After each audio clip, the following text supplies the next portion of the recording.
Hola, ¿qué tal? Hoy vamos a resolver un ejercicio donde vamos a calcular la fuerza electromagnética total que se ejerce sobre una carga en movimiento. En este caso decimos fuerza electromagnética puesto que la carga está moviéndose dentro de una región donde existe tanto un campo eléctrico como un campo magnético, ¿bien?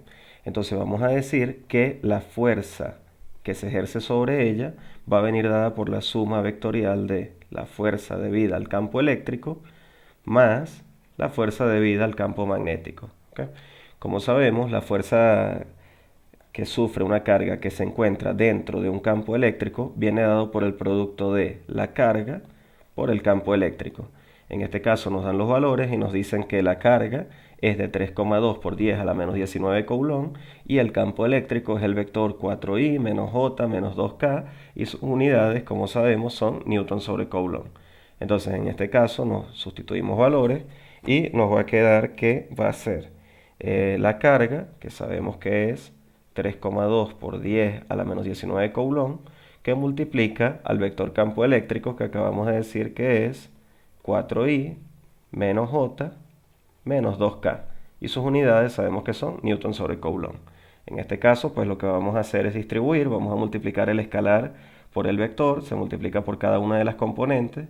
El 10 a la menos 19 lo dejamos afuera como un factor común y nos va a quedar entonces que el vector fuerza eléctrica va a ser 3.2 por 4, eso va a ser 12,8 en I, 3.2 por menos 1 va a ser menos 3.2 en J y 3.2 por menos 2 va a ser menos 6,4 en K. Y como es una fuerza, vemos que se cancela coulomb con coulomb y nos quedan unidades de fuerza que son newton, ¿bien? Entonces ya tenemos la fuerza eléctrica que se ejerce sobre el electrón, sobre la carga, ¿sí? Sobre la carga. En este caso no es un electrón, es una carga positiva. Entonces ya sabemos que el vector fuerza eléctrica va a ser 12,8 en I menos 3,2 en J menos 6,4 en K y sus unidades, como acabamos de mencionar, son newtons. ¿Okay? Entonces, ya tenemos el vector fuerza eléctrica. Ahora vamos a buscar el vector fuerza magnética. Como sabemos, la fuerza magnética que se ejerce sobre una carga en movimiento vendrá dada por el producto de la carga que multiplica el producto vectorial entre la velocidad y el campo magnético. Vean que para que una carga sufra los efectos de una fuerza eléctrica basta con que ella esté dentro de un campo eléctrico. No nos exigen que la carga esté en movimiento. Puede ser que esté en reposo, puede ser que esté en movimiento, igual sufrirá los efectos de una fuerza eléctrica. Mientras que, aunque una carga esté dentro de un campo magnético, se necesita que esa carga esté en movimiento. Y como un requisito adicional, se necesita que la dirección de movimiento no sea paralela a la dirección del campo magnético, porque como sabemos, si en caso de que se cumpla que el vector velocidad sea paralelo al vector campo magnético, sabemos que el producto vectorial entre dos vectores que son paralelos nos va a dar cero. Entonces, pues la fuerza magnética sería cero, ¿bien? Entonces, repito, se necesita que la carga esté en movimiento y que la dirección del movimiento no sea paralela a la dirección del campo magnético para que pueda existir una fuerza magnética. Entonces, pues en este caso lo que vamos a hacer es primero vamos a resolver el producto vectorial utilizando determinantes entre el vector velocidad que no los dan y el vector campo magnético que también no los da el problema.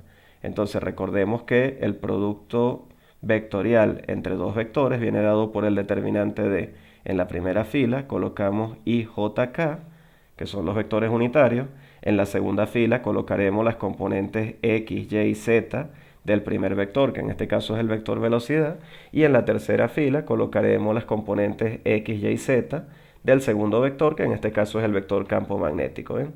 Entonces en este caso pues sustituimos valores y nos va a quedar que va a ser IJK, colocamos las componentes del vector velocidad, que como nos dicen son 2i más 3j menos k. Por lo tanto, las componentes van a ser 2, 3 y menos 1. Y las componentes del vector campo magnético nos dicen que son 2, 4, 1. Por lo tanto, sustituimos acá 2, 4, 1. ¿Bien?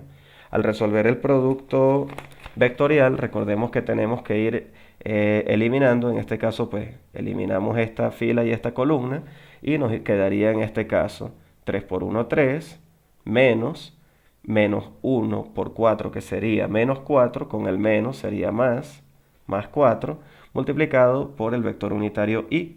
Luego sería menos, en este caso pues cancelamos la otra y nos va a quedar es 2 por 1, cancelamos la columna donde está la j y nos van a quedar las otras que van a ser 2 por 1, menos 1 por 2, en este caso sería menos con menos más, 2 en j, más, recuerden que los signos se van alternando, más, y en este caso nos va a quedar 2 por 4, 8, menos el otro producto que sería 3 por 2, 6, en la dirección del vector unitario k.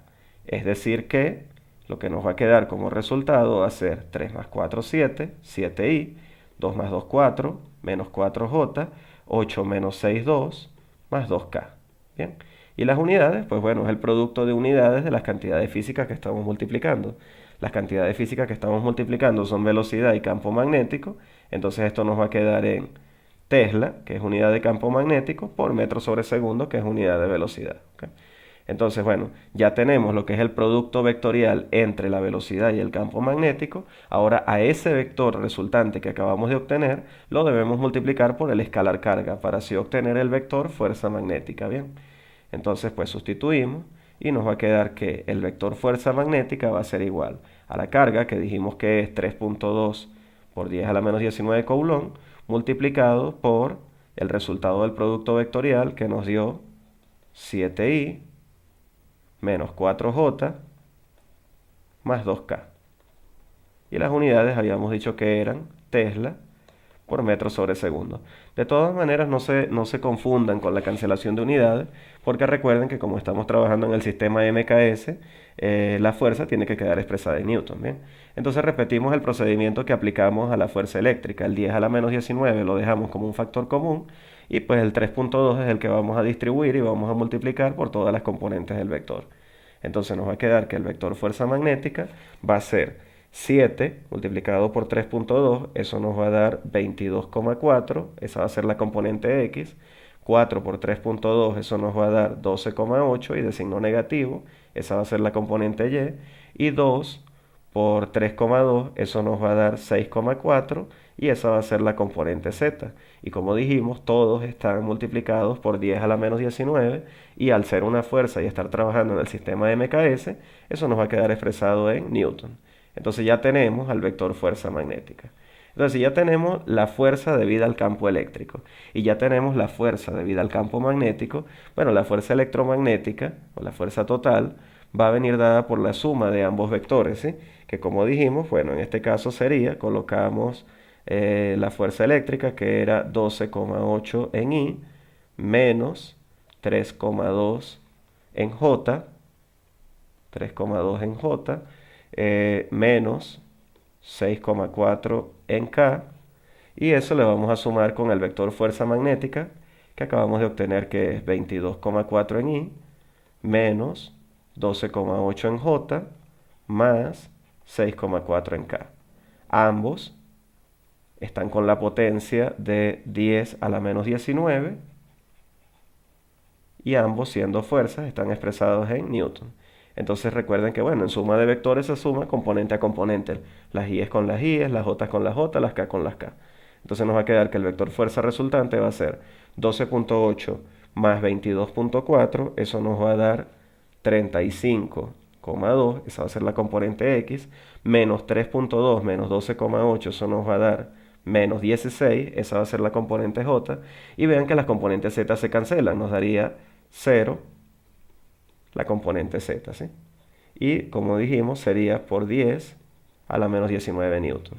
Entonces lo que nos va a quedar es que el vector fuerza resultante, pues la componente que es 0 no se coloca, y va a ser entonces 35,2 en I menos 16 en J multiplicado por 10 a la menos 19 newton. ¿Bien?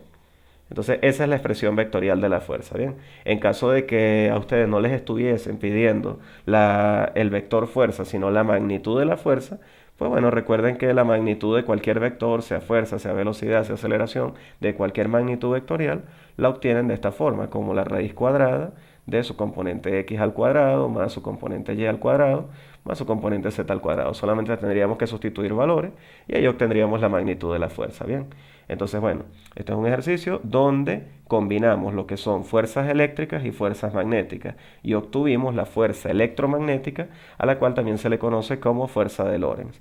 Espero que les haya servido de ayuda si están estudiando este tema y los invito a que visiten el resto de mis videos y será hasta una próxima oportunidad.